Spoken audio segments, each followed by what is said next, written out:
I have a background in occupational therapy, and I've been a practicing therapist for about 18 plus years, and in a variety of different settings. So nursing facilities, acute care hospital, rehab, as well as in the schools with students with special needs, and some research background looking at design disability and universal design concepts.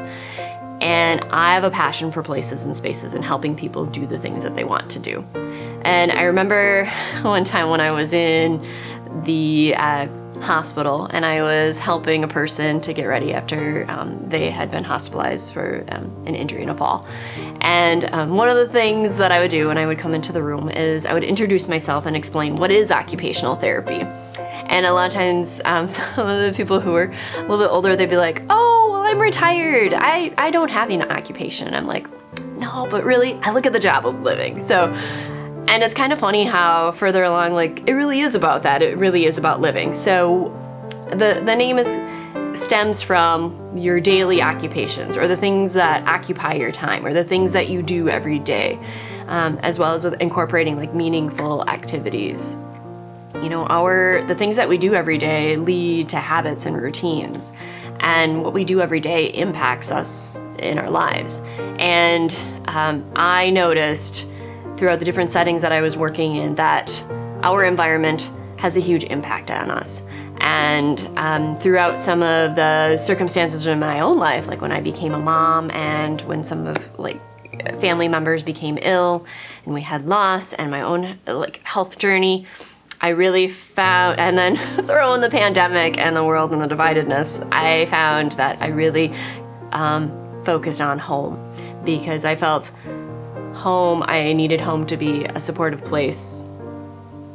And I found that when I started working on home, that it really helped me feel better, like especially through like the grieving process of loss.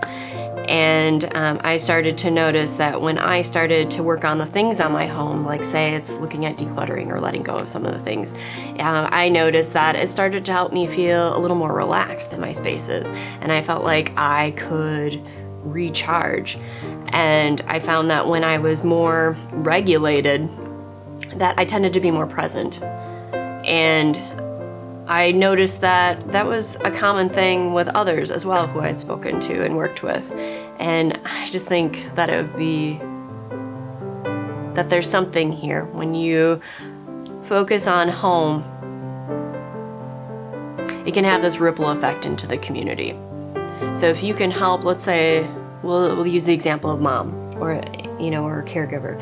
So let's say they're out and maybe they're working in a caregiving field. So maybe they're a teacher or a nurse, or maybe they're a firefighter or someone who's helping to take care of others. And then when that person comes home and they're feeling overwhelmed by their home, like there's piles of stuff all over, and like laundry, dishes, and all these things that kind of adds up to this additional to-do list, it's really hard to relax and recharge. And then you repeat that day after day after day, and you feel like you're kind of functioning in the survival mode.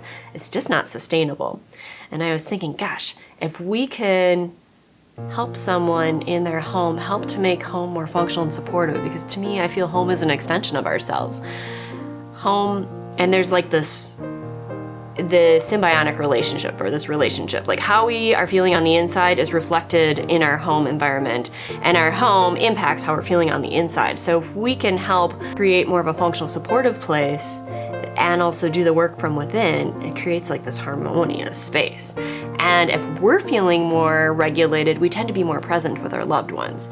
And then, like say our child, and then our child goes to school and is able to handle the day-to-day activities and the stressors and come home because he knows home is a safe place to be.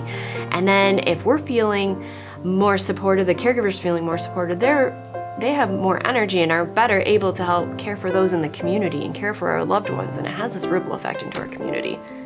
And it starts at home. So that's where Functional Living with April really got started. And our mission is to help empower caregivers, families, and individuals to create functional and supportive homes that foster authentic living.